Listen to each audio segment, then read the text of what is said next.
So today is the first of 5 discussions. And this, I just wanted to set up by giving everybody a little context on how this was conceived. So last year, when we were thinking, what are we going to do for Women's History Month? And, the 8th, International Women's Day fell on a weekday. So it's like, okay, social check. We can put a post up, we can make a video of all the women that are at Wonderbots. And then I was like, you know what? We have wonder in the name of our title, right? In the name of our company. And what do I think of when I think of wonder? It's Wonder Woman, right? And so thus was born the idea. We took it to graphics. He made this incredible logo and said, no, we got you, Paula. We're going to do this. And I said, well, why does it have to be one day? Why can't it be a week? And then thus more W's were born. And we had a week of Wonder Women. And what if we just do all the time zones? We pick like a time zone that works for everybody. And we ask women from all over the world. And a week of Wonder Women around the world was born. And my incredible marketing team was so intricate and integral, rather, to this process because it was really kind of a labor of love. We had no idea who'd participate. Who's heard of Wonderbots outside of the, IT intelligent automation space? But what I saw very quickly and why I wanted to repeat it this year is that when a woman asks another woman for help in augmenting their voice, the answer is rarely no. It's usually yes, and what else can I do? And the women that we've pulled together this week, and you can look at the playback from last year as well, are all in that tribe. So today I am so honored to kick it off with 2 women that I work closely with, both in partnerships, who both happen to be in tech. So we have a little bit of overlap in our discussion. So we intentionally did that to have these women have that sort of vantage point, but also have very different stories and very different walks of life on how they got here. So I'm going to go ahead and start off. I get to moderate this week. This one isn't about me. This is about these amazing voices, the women that we're bringing together. If you guys have questions from the audience that you didn't get to ask in registration, I know we limited it to 1, but if you have more along the way, feel free to chime in. So I'll go ahead and kick it off. Kristin, we'll start with you. So quick introduction, who you are, where you work, and how did you get there? Yes. Hi, my name's Kristin. So right now I'm VP of Marketing for North America at DRUID AI. It's an agentic AI company. Like Paula said, we're partners with both UiPath and Wonderbots who are on the call. And I think into where I got today. So I think my path is actually very linear, which I think is rare. Like I actually went to school and studied what I do now. So I think back in college, I thought, okay, what do I want to do with life? And no one ever actually knows what they want to do. But I thought, marketing probably seems something that would work for me. It has a creative element. I've always had that creative side to me, and I wanted to do something where I could actually hopefully make money at some point down the road as well. So that's kind of where I started. And I think if I had to boil it down to like, what are the things that actually got me here? I would say it all comes back to work ethic and taking every opportunity with the same approach, no matter how small or big it is, and also being open to taking chances. So I think there's been a few times in my career where I took a chance on something and it ended up panning out. And so like a few examples where both of these 2 things come into play is on my very first job, trying to find something out of like, what am I going to do? Like, where am I going to find something? I knew I wanted to move to San Francisco. I wanted to be in the city. So found a way to make that happen. But I took a role that was just supposed to be a month-long project working on a community building with LinkedIn and social media. Wasn't supposed to go anywhere from there, but, very young, very eager, wanted to learn. And so just put everything into that. And then it ended up being extended and translating into my first job, which was actually the most perfect starting for me because it was a role supporting sales to create revenue by driving programs. And that's exactly has fed into my experience now. Another kind of example of taking a risk was back in 2018. And I was looking for my next role. I had taken a brief stint in the beauty world. So I had always been in tech, went into the beauty world for a bit. And I was like, I love this. I love this personally. I'm a big makeup gal. I maybe would have been a makeup artist in another life, but I was ready to go back to tech. And so I was looking for roles and I came across this conversational AI company. And if you back at that point, that was not a big thing.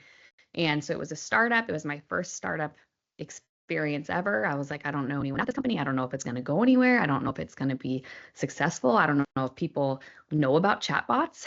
And now we fast forward to today, it's a completely different world. But I kind of took that chance, and that's kind of pivoted my career to where I am today in the AI space. And so that kind of just led to more. And if I hadn't been open to taking a risk and doing something I've never done before in a new field for a startup, that would have changed my trajectory. So I think just being open to taking risks and taking chances, but also, never losing that work ethic. I think that's basically what's gotten me to where I am today. That's awesome. All right, over to you, Miss T. I'm trying to make sure I touch on my boxes. Kristin, you touched a lot of good points, but I'm Tamara Tardy. I'm a customer success leader at UiPath, going on past my third year now, so 3 years and counting. It's been a while, but I started in 2012, believe it or not. That's when I got into tech, but my journey started before that. Actually, I started playing basketball in college. I was a Division I athlete, and anybody who's played a sport is really independent. I got this. I'll work my butt. I'll work my way to the top. I'll work my tail off. I got it. So I thought I wanted to own my own branch. Enterprise Rental Car was my first real corporate job. So I started there for about 2.5 years, almost was branch manager. And my mom and I, actually, she's the one who got me into tech. Her friend of hers said, hey, I got a job if you want to do some IT. And I thought it was going to be all nice, suited and booted, but actually it was just to the computer, tethered to a computer, helping the Veteran Affairs Hospital. So globally, I was the help desk that everyone at the VA called when their computer had a problem. So it was glorified in a sense, but at the time I was in my 20s and I was like, this is not what I wanted, but I did it for 3 years and I learned so much. My mom is like the first person to kind of get me a role. Sister encouraged me to take a role at EMC. They had an IT leadership program at the time that was really a nice tailored package program. You got to, develop apps. You got to do a lot of different things. And I was kind of surprised she told me, because I'm like, I don't know what you're talking about. EMC, what is that? People know, if you know EMC, Dell merged for Dell Technologies. But it's funny to me how sometimes people will see the value you add and you not realize it yourself. So you'll get pulled into things. In my case, others saw, Tamara, you fix computers, you can do this. I'm like, really? Like what? But I just figured out I love technology. Just case in point, like Kristin, I wanted to make money. I love technology. And then I had a skill set that I didn't realize until I got into a bigger environment and realized that. So that's kind of where my journey kind of started. And then, after the leadership program, my roles and things went from there. But yeah, it was pretty funny how it started. So. That's awesome. So I want to ask you both, because I think a theme that you both kind of transcended in that introduction of how you got here is work ethic and discipline, because I think those are two key ingredients to, rising, becoming a leader. But also, if you don't have work ethic and discipline towards what it is that you're doing, how are you going to gain the respect of anybody that you wind up managing or leading, or, even your colleagues or peers, right? I feel like the roll up your sleeve is one that both of you emulate in your leadership roles. So tell me a little bit about a time maybe where, you had to overcome adversity, and it was either that work ethic or that discipline, or some other, ingredient, because us females tend to carry several arrows in our quivers on how to get things done. But tell me a little bit about something that you've had to face and then you overcame, and how did you do that? Tamara, I'll boomerang back to you for that one first. Oh man, Polly, don't make it easy. It's kind of three-tiered. I'll break it in early, mid, and then present. This is storytelling, girl. You can do it. This isn't a canned this is why podcast. I'm like, okay, let me go back. I gotta go back in my brain. Like, okay. Yeah. But to be honest, I had to go back because I remember now, I feel so equipped, I'm so ready. But I do remember my early career start, like imposter syndrome, very heavy. And it was hard because I had no one to really go to say, well, how did you do it? It was a lot of figuring it out, or faking it till you make it, if you will. But I do remember having coaches or people in my corner, positive encouragement, mentors, just real like supporters, whether they're friends, colleagues, or people I came encounter with. And so early on, I had to kind of just do affirmations and read books and kind of help my brain process, like, you deserve to be here. And now that you're here because you earned it, let's kind of like, just go through it. Just keep taking one foot in front of the other. But I will be honest with you, because I was an athlete, I I do remember using a lot of those skill sets as a basketball player, point guard in particular, in my journey in corporate, right? So when I got into mid-career paths and like, hey, do I really want to go into IT? Do I want to go into services, project management, customer, success? What do I want to do? I remember a mentor at the time at Dell said, wait, why don't you marry, court to corporate? She kind of coined that term for me. I'm like, what? I don't want to talk about basketball. That's not, that's not okay. And I remember her saying like, no, it does go. It goes really well, Tamara, with your brand. I was like, okay. And I posted something on LinkedIn. I remember getting so much good like love and respect and people like really liking it. I was like, what? So the very thing, as far as my journey that I was trying to cover up or put in a corner, was the very thing that I need to fall into and kind of embrace, that I realized mid-career wise, I'm going to go for that. And I moved into the customer success role because of my mentors' encouragement and just embracing my journey. And now I feel like it's more of a worthiness, like believing you're worthy to be on the at the table in spaces. And I love the fact that I'm a coach in my community and I coach as customer success leader. Like I kind of don't have to be different. I can just be that and embrace all my different struggles, if you will, but just lean on the skill sets I learned along the way to really help me just add value. So now it's just like, okay, I had one in particular. I'll give you one example because I know sometimes it's like, okay, that sounds like something you can read off of, IT or AI or whatever, right? But it was one time I was passing this exam. So I was in the data center. I was pre-sales. So systems engineer at Dell. Here would be a sales engineer. It's different for different things, but I was in hardware. I had to know storage. I had to know information security in the data center. It sounds simple, but when you start unpacking it, it's levels. So there was it was, I can't remember the name of the course. It was a course that was super hard to get into, and I failed it 3 times.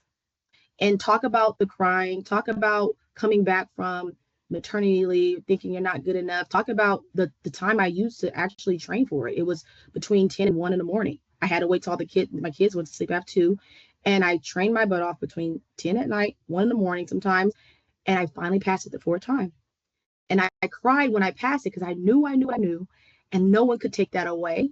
But it was like, I finally felt like I am it. Like, I don't have to, I work for tech, but now I felt like I was tech, if that makes sense. So I remember that moment feeling like, all right, I deserve this. And no one could tell me anything. I just had the confidence to like break through walls. So that was a moment for me.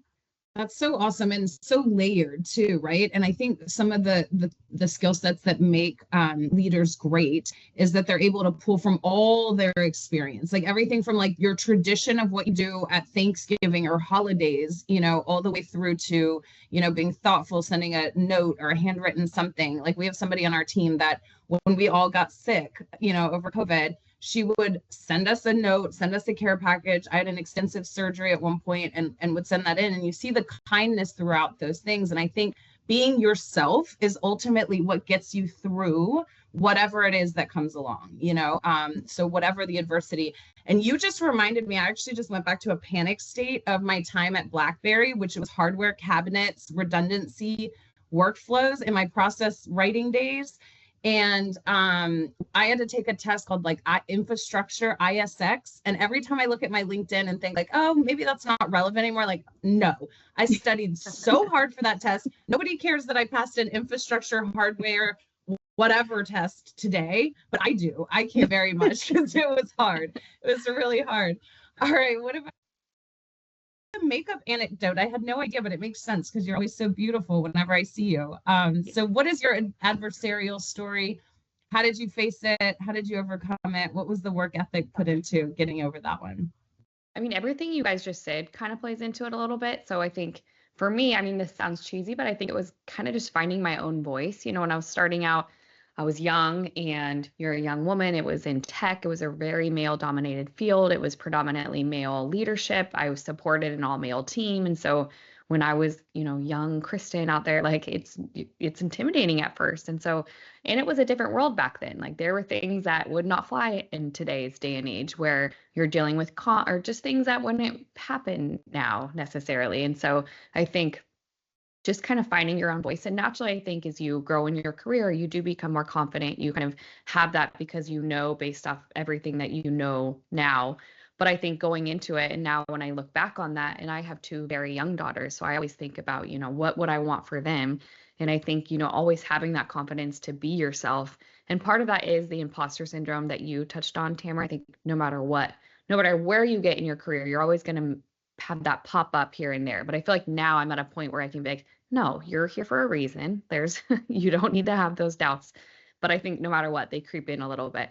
But I think part of it too is in finding that own voice is also just being yourself. Like what you just mentioned, Paula, when I look back in the beginning or early on in my career, there wasn't a ton of female leadership. So I didn't see a ton of women who were just themselves. And I'm very naturally a friendly, bubbly kind of girl. Like I'm not that serious all the time. Like I'm very serious about what I do, but I like to have fun. I like to do what I'm doing in a non-serious way. And so I think I tempered that down a lot in the beginning because I wanted to be taken seriously and I wanted to, be taken serious in this role with all of these men. And now, of course, I am not that way at all. I let my freak flag fly all the time. But I think that took time to be able to realize and have confidence in where I'm at, what I know, who I am. And I think when I did go to companies where it was predominantly women, I was able to see, you can actually be your girly self or your overly bubbly, whatever that is. And I think it took seeing that kind of mentorship, seeing women in leadership, seeing them be themselves and kind of took that edge off as I grew in my career. But I think just finding your voice, and I think it's something that all people probably deal with, but I think especially for young women and especially for really young, when you're first starting out in your career and you're trying to grow and build and figure out what you're doing, and you're doing it in maybe an environment that's uncomfortable or one that you've never been in before. And yeah, I think just finding your own voice. No, I think that's so important, Kristin. I love the way that you said that too, is finding your own voice, because I think a lot of times there's so many voices coming at you, maybe what your parents' expectations were, or peers that you went to college with that they did something different, or even your spouse, like sometimes, like every step of the way. I think as we evolve, it's important to be able to still vocalize that, right? Because I'm not the same professional I was 5 years ago, let alone 10 or 20, so and no one knows what they're doing. Like no one comes into this knowing, like, I did not know how to run North American marketing 15 years ago. So you kind of learn everything as you go. And exactly. And then you use that when you manage back your own team. Now, where I am, knowing how I was in the very beginning, now it's even extra special or important to mentor other people and make sure that they feel empowered to be themselves and use their voice at work. And so I think now it's kind of boomeranged back, where now that I can see, I can be that example for someone else, maybe for a young woman who sees like, oh, she's completely herself and she's taken seriously. So now I think having that chance is great. Well, and I think you give them kind of that open space to do that. And sometimes, and I find a lot in our generation as well, like the old millennials or the young, whatever the Oregon Trail generation, I don't know. I miss Oregon category we're in. But I find that we have experience of having had one foot in that old school. Like I brought my laptop to a IT department at my first job, all the way through, and all men, and mean women, if there were any that weren't just, serving like as admin roles or something like that. At the first corporate job that I had at ThyssenKrupp, there was no women, and the ones there were mean. It was like Mean Girls Club. So, especially being young, I think that's true. And I think we do some of these things because it's an answer for some of the gaps that maybe we had, or some of the holes that we had hoped were filled, earlier in our career. So you are doing it, Kristin, just by being here, and sharing your story. So I think that's so fantastic. What I love about this series as well is some of the questions that come in from, everybody that registers, whether they can make it or not. And I really love the way this one's phrased. It's so very simple, but actually quite philosophical. So I'm going to throw this one at you guys.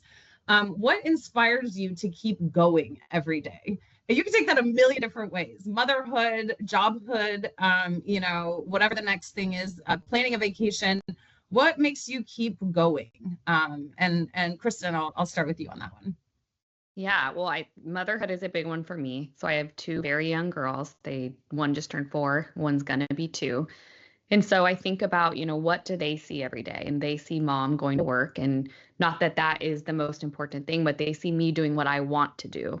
And so I think for me, it's one, just showing them and being an example for them and showing them that they can do anything they want to, whether maybe they just want to be a stay-at-home mom, or maybe they want to go be an athlete or whatever it is, but just seeing that, okay, mom does what she wants to do and is, works hard at it. So I think that's a big one for me. I think obviously just having that internal drive. Like, I think there's just something some people have where like you don't know why you have it, but you just want to keep going and you want to keep succeeding. I think that's part of it. And then obviously like normal life, I need to have an income. That's part of it too. But yeah, I think the main thing just is my kids at this point. That's awesome. And what about you, Tamara?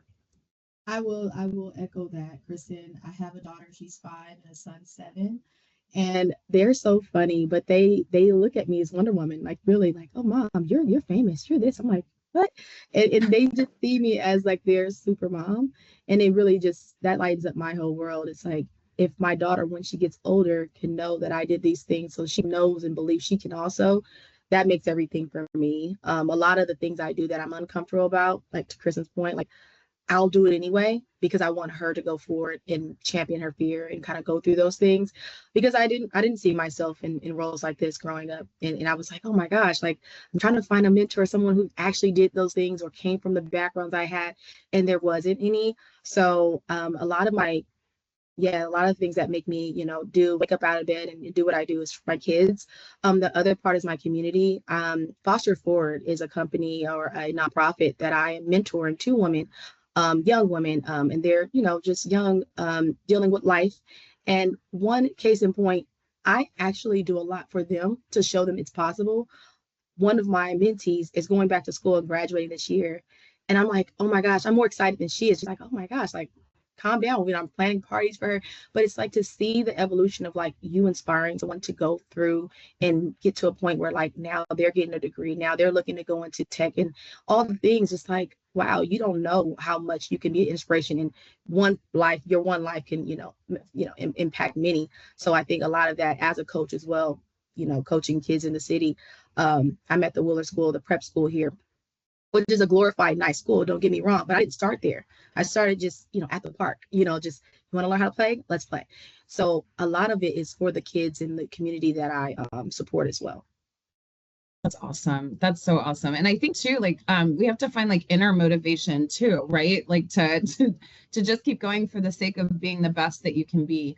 And for me in my career, this is what keeps me going, having opportunities to give back, and not just, in our industry and what we do, we make people, we save them a lot of money and, make rich people richer and big organizations more efficient so that they have bigger, shareholder prices to pass out to the bigwigs. So, if all I thought about was that, is the best time that I'm doing my job is giving to that, and I didn't use the platform that I have for things like this, I'd be doing myself and the community a disservice. So I love how in the tech space too, we do a lot of community building. It really is a lot about community, and both by just educating, but also, by just understanding different cultures and just, giving folks the path forward that we've seen across the way. So that's so awesome.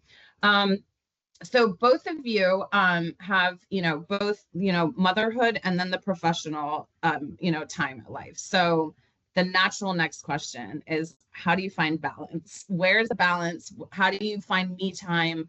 Where is it that you get your coffee in the mix of the day? I heard some of the morning routines before we jumped on today, but I'd love to know a little bit about balance. I know a lot of people sometimes have fear. Oh my gosh, I can't be a mom and have a career. And you both are proving that that's absolutely untrue in today's modern era. So how do you find balance, Kristin? What is it that you do? What are some of your tricks? I would say I don't, but no, I find a way. And that's a very answer too. I think it's just I think talk about this constantly. It's one of like the working mom kind of narrative, and dads too. There's the working dad is also a thing too. But I think it's just a constant juggle. And I think whenever anyone is like, how do you do that? Like, you have multiple kids. How are you doing all of the things? And I think the answer is just having support. So I have a daycare the girls go to, a Montessori that I feel really good about. So I feel comfortable when they're there. And so that's during the workday. And then my husband's very supportive. And so he finds a way to make it balanced where I do a lot of early morning calls. And so he has the girls most mornings. So we find a way to kind of balance it all. But I would say it's truly a constant juggle of just figuring it out. And if anyone tells you like, oh, it's easy, like, it's absolutely not. But I think you find a way to make it work because you want to and you have to. But yeah, never a dull day, that's for sure. There you go. Yeah, I echo that, Kristin. It's funny you said that because I was just thinking we have peak seasons. So as a basketball coach in the community, winter is like, hey, you guys know my phone. If I don't answer it, you can find me in the gym. Like after work, that's where I go. But to your point, my husband and I are like locked in on like the plan, the support. Okay, my mom knows in the winter you come here and watch the kids after hours. Like I have my tribe, my village that helped me through, because I used to try to do it on my own in my 20s. Now I'm in my 30s and I'm much smarter. So it's a work-life harmony, right? It's not a balance. It's like it, but you know what's also I do is I bring my kids in the ride with me. So they're like, oh, mom, can we go with you? Like if I have to run errands, I have to do things. My daughter's next to me when I'm coaching. She thinks she's the assistant coach. You can't tell her she's not. So I try to get them involved to like, this is our life. This is our thing, not just, so it's definitely a work-life harmony. It's no balance, but it's fun. I make it fun if I can. And I wouldn't change it for the world. I love that work-life harmony, no balance. Yeah. You asked one thing about like, how do you fit in your you time? Yeah. And I think that's important because I think that is often left to the wayside. And I feel like I've fallen into that a lot where I will not do things for myself, and my husband will actually notice and be like, go do like you time, go take this time, I'll watch them. But I think for me, just fitting it in was something that I've had to like actually put concerted effort into. And so for me, it's like getting a workout in, like that helps me mentally have a break. So if I have early meetings, then I will do it at lunchtime, or just find that time, like pockets in the day where you can just like have a moment to yourself. So I think that's another big thing is with the juggle, it's so easy to just be like, oh, I'll have my time later. I'll just do, there's so many other people and other things that you're focused on. But I think fitting it in where you can, even if it's, going on a walk for 20 minutes during the workday in between meetings because you started early and whatever that may be. Like, I think that is super crucial for anyone. It doesn't matter if you're a working mom or just a mom or whoever you are, having that time for yourself. Well, and making it intentional. I think you're right. It's like either put it in your calendar, block it out, or communicate it, but just make sure that it's intentionally carved out as part of the plan because it's just as important.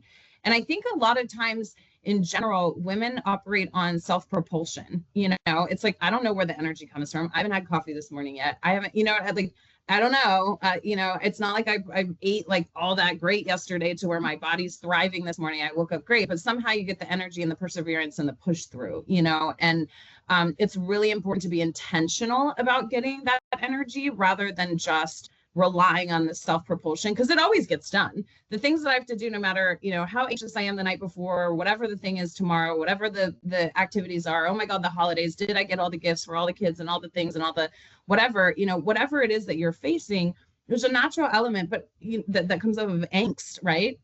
But I have 100% success rate of making it to tomorrow. Thank God. Yeah. So if that's true, then why am I doubting myself each time? And it's building in those fail safes to make sure that you get through.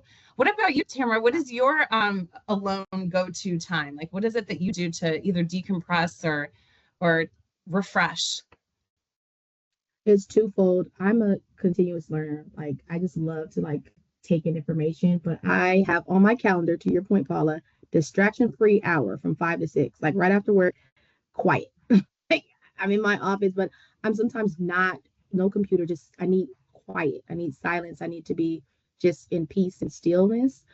Because I find I can be more like my own creative self when I do that. I'm like, oh my God, I forgot about this person or whatever it is I'm thinking of. Usually the answers will come with silence. And then 2, self-care, to Kristin's point, the walking, most of the time it's not because sometimes I can't get a walk in. I'm in Rhode Island, it's kind of crappy weather, to be honest. Sometimes I just want to go grocery shopping or do the shopping by myself. So I'll have my husband, hey, I'm going to go run some errands. But that actually is helpful, or just silence or reading of my podcast or my Audible book or whatever. But I have an hour of just like, nope, shut it down. What is it? The do not disturb on the phone. Yes. Because it's so much like noise, like, so many voices and whatnot. I also wanted to say, because someone in the chat's asking about, having the family journey, how we kind of keep up our professionalism, etc. I don't want to be remiss to say that I have a life coach. I have mentors. I'm very focused. If I'm a coach and I know every day I'm trying to help my youth advance, I need someone to coach me. And recently, about 2 years ago, I made it a big point to always have a coach. I think actually in 2021, I started it. But I have a life coach. I have outside folks to help me, my community, there are my coaches, and then for professional. And it's helped me a ton get out of my own head, get out of my own way. Because sometimes I'll self-talk myself out of stuff, or thinking things are harder, or just the noise in your own head. So to help me become a better professional and a better mentor for others, I have my own coach, right? Mm-hmm. So that, I think, could help folks know, when you go, it's levels to this. To the next level, you too need your own, help and support. And I think that's a self-care for me, because I block off an hour a week with my life coach, right? So that's my self-care for me. That does it for me, but it might not be for somebody else. They might need a massage. I rather do that than, you know what I mean? So yeah. No, that's awesome. The life coach thing, I tried probably about 3 years ago. I did a life coach, and she really focused on perfectionism. I'll send out the book link to you guys, to everybody here later. But it was focused on perfectionism and how we self-sabotage ourselves, because 98% isn't good enough. It has to be 110. And so sometimes you stop or you halt or you don't go because you're almost there, but not 100% or 110%. And that really helped me kind of recalibrate. You don't have to be excellent at everything that you touch. It's okay to get the job done, make sure that your employees are, answered to, and, and that your home life is cared for, and that your health, challenges are subsiding. It's just the lever doesn't have to be perfect 10s, 10 to 10 all the way around. It's okay to get a couple 8.5s on occasion. I'm saying that to the coach. You probably don't agree, but the perfectionism thing, I think, thwarts us rather than gives us drive sometimes. So I did dabble in that, but I'm going to take a lesson. I'm going to take a page out of your book. Maybe it's time to revisit that. All right. So another question that we talked about, and I think it segues nicely, with us talking about you guys both being mothers and what that looks like. So a question that was actually asked by a registrant, but it was one that we had last year, which I loved asking, is if you could give advice to your younger self, little Kristin, little Tamara, what is it that you would say to your younger self today? Knowing everything that you have today, what is it that you would say to your younger self? And Kristin, I'll start with you. Firstly, I feel like I'd be drink some water. Where is your water bottle? Come on. Back in the day, we did not have our Stanleys with us at all times, but I'd start with that. Have some water. Please hydrate. And then I think I would have two kind of key points, and they're kind of contradictory. The first, I would be just remember, keep hustling, and you need to work hard. No one's going to hand you anything. You have to be your own advocate. No one else is going to be out there more than you standing up for yourself. So that would be my first one, is no one's going to hand you anything. You have to work really hard and make it happen for yourself. Know where you want to be and figure out how you're going to get there, and just keep going with the plan. Even if you get sideways, you got this. The other piece I would say is also contradictory, would be you need to chill out. It's going to be okay. You have all the things that you need. You're doing all the right things. You don't I'm very much a type A, I can overstress. I want to be, you mentioned, that perfection. I want to get to where I want to be. And so part of it would be just, trust your gut. You're doing all the right things. You can relax. You're going to get to the right place. You're doing everything. It's all already within you. Just keep working hard and you're going to get there. So I would say a little bit contradictory, work hard, That's but awesome. Also chill out. Work hard and chill out. You got it? That's why life is so easy, guys. Yeah.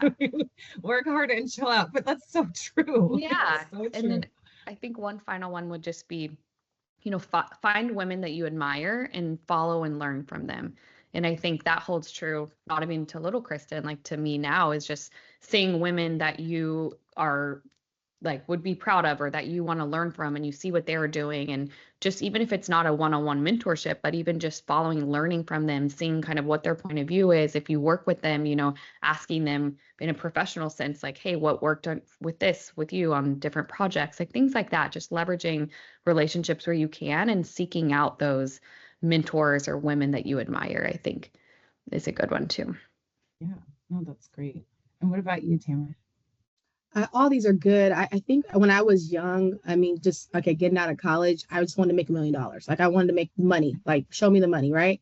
And I think of myself, I'm like, man, I should have just been excited to be like in the present moment, just be excited for the moment, whatever presents itself, whether it's a job, retail, whatever it is, because I'm a very faith-based person. So faith, family, and everything else. And now seeing it backwards, I'm like, man, I could have more fun if I looked at it this way. Like make lemonade out of lemons. Like it's not that bad. It could be worse, But just being present or excited about the present, I would say at younger self, chill out, as Kristin would say, and be excited with what you have. And then be okay with taking the leaps of the opportunities that come your way. Because despite you not having $1 million right now, you're going to get an opportunity from all the skill sets and different people you meet and take it.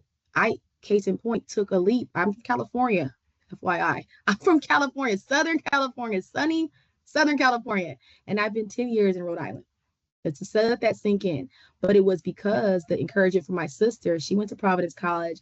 Like, okay, she can do it. It's my little sis. I'll go and check it out. And now I've been here for 10 years and I love it. And I took that opportunity, I took that leap. My younger self, I just feel like I was just always stressed about like wanting to make it already, make it. I'm like, come, just chill out. Like, just like be excited in the moment and just take those opportunities when they present themselves. You'll get there, I definitely will say also, advice wise, like reading books and connecting with like the right, environments with people who see you in a better light or bigger light than yourself. It helps. This in case in point, the author Mel Robbins, I don't know if you guys know who she is, phenomenal. She actually came and spoke at our Women's Day at Dell. And she had this book at the time, 5-second rule, was when I was coming back from maternity leave. Oh my, it changed everything for me. Because I would be a thinker. Like I would think something like, well, I'll hold it back. And then the minute I read that, I was, you know what, screw it. I would just let loose, ask the question, do it. If it didn't work out, so be it. But it helped me get through that imposter syndrome, but more so my fear of like, oh, what if it was like, screw it. And that 5-second rule. And now I love the let them theory. If you're not reading it, read it. I love that because I'm a people pleaser and I like everybody to love me and like me and these things. And it's like Mel Robbins just gets it. So I love Mel Robbins. And the last book I'll say in advice is Gay Hendricks, The Big Leap. This one I'm just starting to read. But once you as women especially get into a role for so long or, a certain way people see you, taking a leap, a big leap is, it's kind of like really nerve wracking. And he breaks down a lot of the things that us as women kind of psych ourselves out. But those are the books that I've been reading this year, and it's like helped me so much over time. So, and maybe that's a good one for our younger selves too, is read more. Like that was a good thing. Checking out the library book with the card and the weekly discipline of like having 3 books that you had to check out and read and return. Yeah. Like, can we bring that back? Because I find that people either aren't as avid of readers or it's difficult to get back in it when you're in the swing of life. So those are 2 really good ones too. So somebody in the chat here just said 76% of what enables financial success is luck. And while that might be true in Harvard Business Review's 50-year study, I'll have to fact check that. I don't want to say that it's true or not necessarily. Thank you for the comments, Deepak, in the interaction. I will say though that there's a lot of times where you have to be in the right place at the right time, sure. Meet the right people, but it's about saying hello, right? So is that luck or courage, to be able to even be, part of the room or part of the engagement? And then there's the other flip side of it too, that you could be doing everything right and everything good. And, your husband loses his job, or your dog gets sick, or your child is in daycare, or, the nanny's sick, or whatever the thing is. And all of a sudden there's a deterrent or something that's, hindering your ease of path to success, that day. And so I definitely agree. Okay, yes, described as luck, right place at right time. My amendment to the Harvard Business Review, not to disappoint either, is that you have to be able to open your mouth. You have to have your voice, right? As Kristin said, and you have to kind of know what it is that you want, as Tamara alluded to as well. Because right place at the right time without making yourself known or asking, the answer is always going to be no, right? So I think there's an element of courage in being at the right place at the right time as well. One of the other questions, and we're almost at the end of time, I noticed nobody is left, so thank you so much. Obviously a very engaging discussion. If you guys have questions, feel free to put them in the Q&A. There's one more question that we're going to address that formally came in from registration, which I think is fantastic too. What inspired you? Or what inspires you? Maybe we can make that a present tense question, because I think that's important too. I think motivation comes from external factors as well as internal, or when we can't find it internally, we seek for outside, either parents, sisters, Tamara, you mentioned your sister as well. So what is it that inspires you? What keeps that drive going? Tamara, we'll start with you. I kind of mentioned it outside, but if I had to like center it to one thing, I think just being someone's inspiration, like knowing like there was many nights of crying. There's many nights like we don't want to get into the ugly, but it's tough. Like, let's be honest, it's not easy. And knowing that I was praying for someone that like right now was like, 10, 20 years ago, I would have loved to know, hoping that now I could be that for that person. I think internally I go further, or I push myself to go further for that person for the next 5, 10 years down the line, who's going to say, oh, I want to be like that. And I could be that person, that one person that I was looking for. Right. I think that's what inspires me more, is just being that person that someone could say, I can do it. That's awesome. No, I love that. I love that. I echo that. Miss Kristin, what would you say inspires you? Inspires me, I think part of it is just achieving what I've always wanted to do. So I think back, and I think women not often don't do this enough. Like, we should step back and be really proud of where we're at. And so I can look back and say, the things I have right now is what I've always wanted to do. I'm at where I've always wanted to be. I have a family, like I've built the things, and not to forget like what it took to get there. And so I think part of what inspires me is just knowing like, okay, I'm actually achieving the things that I set out to achieve, and this is where I've really wanted to be. And I think part of it we touched on too is just having kids, and especially having 2 young girls, and knowing that, they're seeing everything I do every single day. And I think that inspires me as well. And hearing my daughter say things like, or when she's pretending to be working and she's like, Mommy, I'm working, or just things like that, where I'm like, oh, I love that. They're a sponge, they're soaking it all up. But I think just, being proud of where you came from and how much work we all have put in to get to where we are, and just putting more celebration on ourselves. I think it's something like that is not natural for me to even talk about myself. It's not something that comes naturally. So I think just taking the time to celebrate each other and what we've all done, I think is worth it and super inspiring. Yeah. Can I add to that, Paula? I just realized. Absolutely. Please do. I actually think about my parents a lot more now that I'm a parent, and I just pray that I can be what they prayed for. My mom, we cry. We're moms now. Like, I can have different conversations, like at the different times of the night or whatever. And I'm like, oh my gosh, now I get what you meant when I was a teenager, or when, and I'm like, just praying that like when I'm done, they'll be proud of me.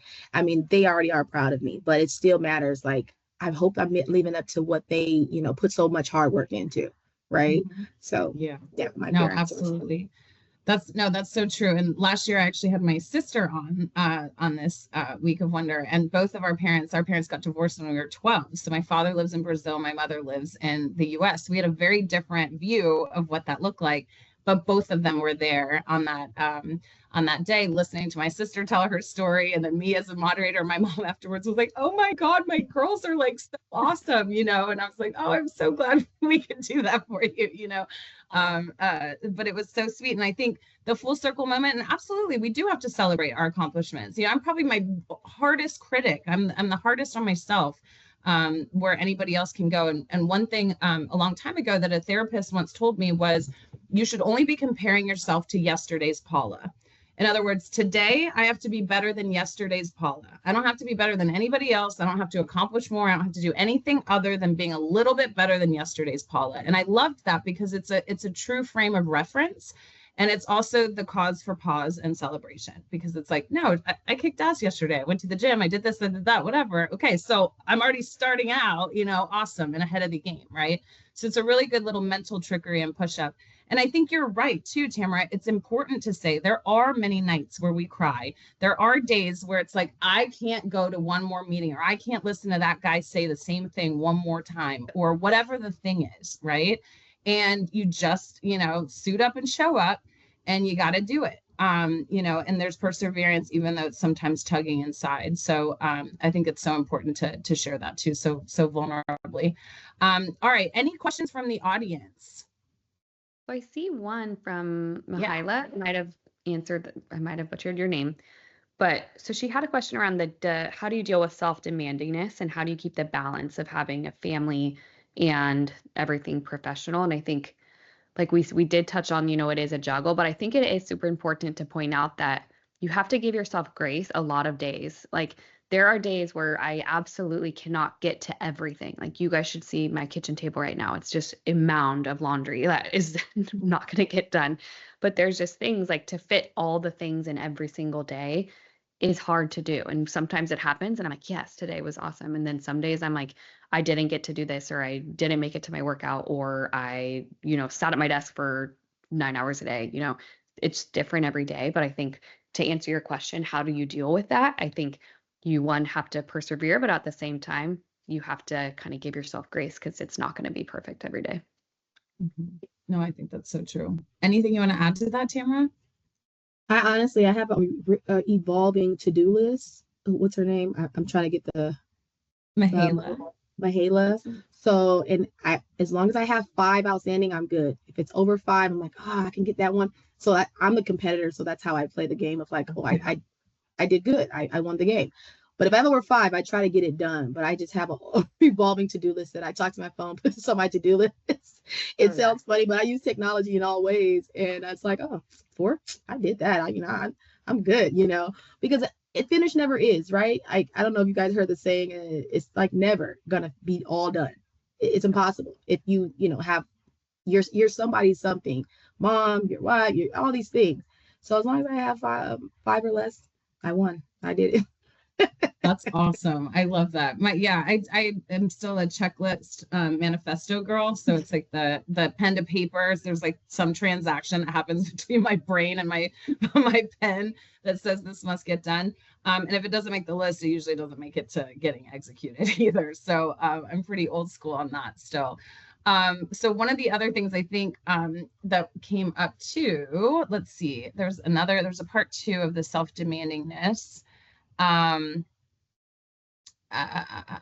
Nope. And I think we covered it by saying the balance, being an amazing professional mentor. And I think saying yes to things like this too, right? This is a way of giving back. This is recorded. It's going to be shared. These are ways that we're able to give back to, and, and to contribute. The other thing I was really, just as both of you were talking, I think, as we close out here, and thinking through kind of what you want to be when you grow up, because I think that's another thing that's really fun to think about. We always look past and what did we do to get here? And can you imagine if we apply today's brain experience and insight and power to what happens the next 10 years, the next 20 years? So give us a little forward view. What do we have to expect to see from you ladies in the next 10, 20 years? Ooh, that feels like a plot twist. That's a tough one. Honestly, I think for me, the goal now is just to be happy in both avenues. Because now, like, we keep talking about this narrative of like the working mom, the juggling both, is just the family. Like, I want the family to be obviously happy, healthy, all those things. And same thing with me, to be content and happy on the work side. I think if I'm looking at where do I see myself going career wise, like, I think down the road, if it's a 10, 20 year timeline, like, I would see myself becoming a CMO. Like, that's ideally something that far down the road that I achieve. Awesome. That's my vision. All right, you heard it here. Future CMO, Miss Kristin Hunter. Maybe when my kids Manifest. are older, they're in high school. We'll throw that out. 20 years is far. I have to be in the present, Paula. But I mean, I know. as of like, I guess you could say 5 years, maybe 3 to 5 years. You know, trailblazing founder and CEO, and if you will, of cultivating leaders through sports, student athletes, if you will. A part of what I do as a CSM, I actually do free tech workshops. So a lot of Google sites, all Google things are free, right? And I'll work with them in my summers, and we'll just knock out some stuff. Oh, how do you do this? Oh, you don't know about this? You don't know about DeepSeek? Well, I'll just educate them on the stuff. I'll make sure they get the free academy for it. Do stuff that is going to help their brain think differently, but then just, hey, plant that seed, because now they'll actually apply for the tech role that they never thought about. But that run workshop they did with me, lasted. Just being that someone's encourage or inspiration to say, yeah, let me give it a try. Let me try it. A lot of the stuff I kind of fell in my lap because I tried. I asked the question. I just was curious, right? It wasn't like I was just, wow. It was like, just why not? Like just go for what you like, and you never know. But some of the tech stuff isn't even presented to a lot of the youth in my space. And I'm like, you don't know about this? What do you mean? So I'm already excited about it. Why not share it and see who likes it and go from there? And you'd be surprised how smart our young people are and how advanced with technology they can get so much faster. Like you could do what I did in less time because I had an encyclopedia and dictionary. I had to go to you have it right here. You can just ask away. It's just so crazy to me. But that's where I think I see myself, trailblazing founder and CEO for the youth and cultivating student athletes through tech. That's so awesome. We'll be checking back in to see that you guys are headed to where you're going. And I hear you. That is a tough one. 10 to 20 years is a long time. Lately, I've been taking bite sizes out of my manifestation and vision. And the last 3 years, I've done a vision board at the beginning of the year. And it hangs in my closet so that when I get ready, I like take a peek at it every day and make sure there's something that's there, like joy or this or that. And it was actually for the first like 2 months, it was sitting like tucked away. I didn't have it up. And the last 2 days I've had it up, and I was like, oh, that's right. Like I wanted to play more golf and I wanted to do this and I wanted to do that. And, that really is a grounding framework too. Last year I had a potato on it because I was determined to be a couch potato when I wasn't traveling so much for work. And I manifested that couch potato action. I'm the most comfortable couch. It's fabulous. And it worked out. So you can take it a year at a time too. 20 is too much. Well, we're heading to the top of the hour. We have about a minute left. I didn't see any new questions come in, but just so that everybody knows, there are LinkedIn connections here in the chat. So you guys feel free to connect with both of these wonderful women. And ladies, I just can't thank you enough for sharing your experience. If there's one thing that you want to leave everybody with, as we kind of say our goodbyes for the first of 5 days of Wonder Women around the world, what would that one piece of advice be that you guys leave for the audience? I think I would just say, you got this. Be confident in yourself, be confident in where you're going, and seek out other women along the way. I think, like Paula mentioned, it's very unlikely that someone would not want to help. Like if anyone ever asked me for advice, exactly, I'm like, yes, let's talk about this. It's women want to help and empower and support other women. So I think my main takeaway would be, you've got this, just keep going. Awesome. Oh, Kristin, you make it hard to kind of think short and sweet. Oh, find your tribe that cultivates your vision of yourself. I think if I could have found people who embrace the vision I had for myself earlier, it would have made a big difference. And just relentless pursuit of excellence. Like, don't think it's going to be easy. Nothing great was, but just be relentless, continue to go, and you'll get excellence. You'll get the things you're looking for, but making sure you have the right tribe and people who really support you is definitely key. No, I think that's so important. Advocacy and having people around you at all times. If you're in a pinch, you should have somebody to ask a question to of anything along the way. And my last piece of advice is have a brag book. We often don't write down the awesome things that happen, in our careers along the way. So when it comes time to do performance reviews or anything like that, it is our responsibility to be able to share and advocate for ourselves on what we've done, how we've contributed, and the impact that we make. So keeping a brag book is not anything other than, advocacy for yourself and your career and your future advancements. So, all right, fantastic, guys. Well, thank you so, so much. We'll be here same time, same place all week. So hopefully everybody joins to hear from the rest of the ladies throughout the course of this week. Kristin, Tamara, I can't thank you enough. Thank you, Paula. Thanks, guys. Thanks. Bye, guys.